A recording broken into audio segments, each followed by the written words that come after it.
Hi guys, today I'm gonna explain about the CMOS inverter. Okay, let's start.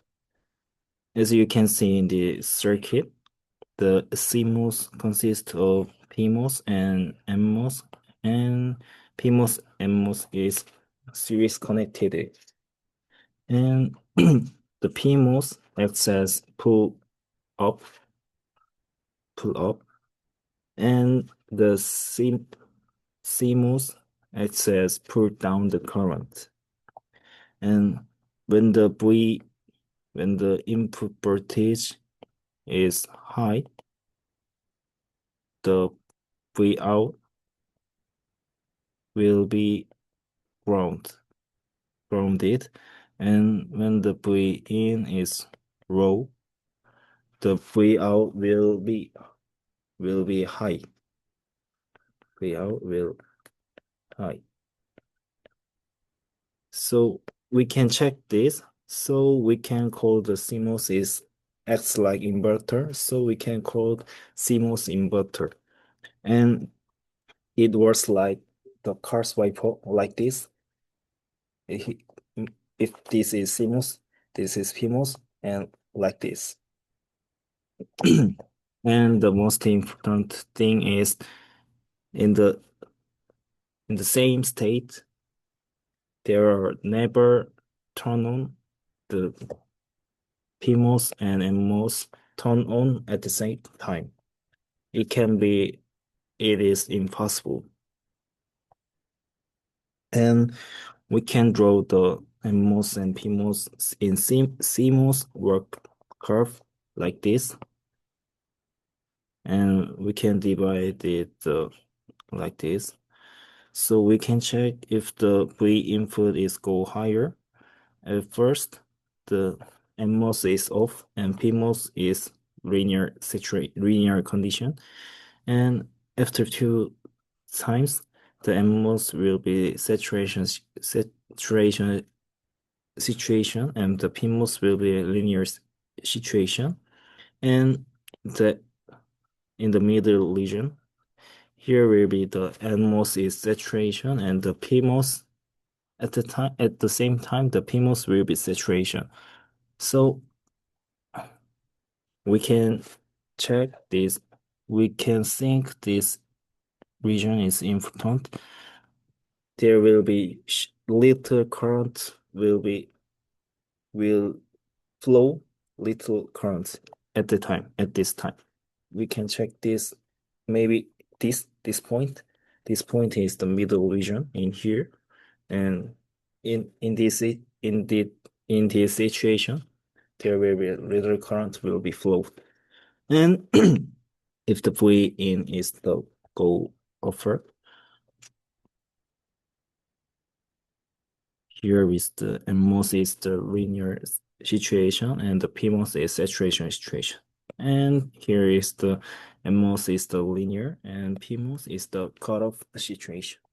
Good performance about the CMOS, the PMOS and NMOS operating speed will be same.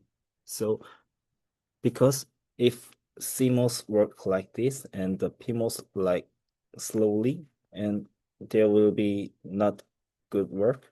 So the same speed about the PMOS operating and NMOS operating is very important. But as we know, the electrons mobility is 2 or 3 times faster than Hall. So we so if we want to same operating speed, we have to make the horse mobility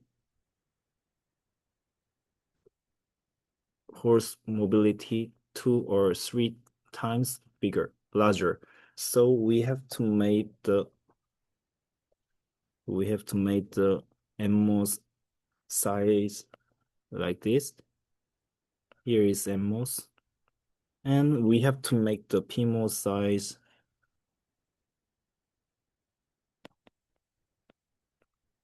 like this. So if we have to make this the CMOS like this size. At the in this at the time we can check the mobility, electron mobility, and the whole mobility will be similarly. So the most important thing is to make the good CMOS inverter, there will be the PMOS will make the PMOS size bigger than NMOS two times or three times. And we can have the formula about the CMOS power, the CL V the scale and frequency. This is the power of the CMOS. As you know, this is the operating frequency. We want faster operating, so we can reduce this acting frequency. So we have to control the capacitance, load capacitance, and VDD scale, VDD. So we have to make the lower power CMOS inverter. So we have to control these two, but we can reduce the load capacitor to reduce the other device connected capacitance.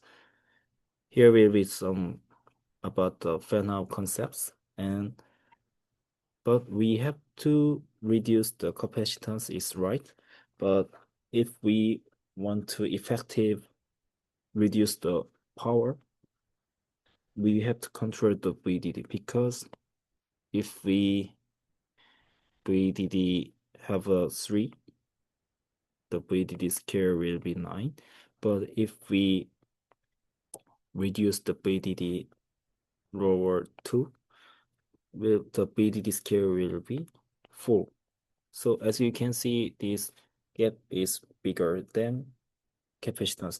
So if we want to make the good performance CMOS, we have to control the load capacitance and VDD, and we have to make the fast operating speed.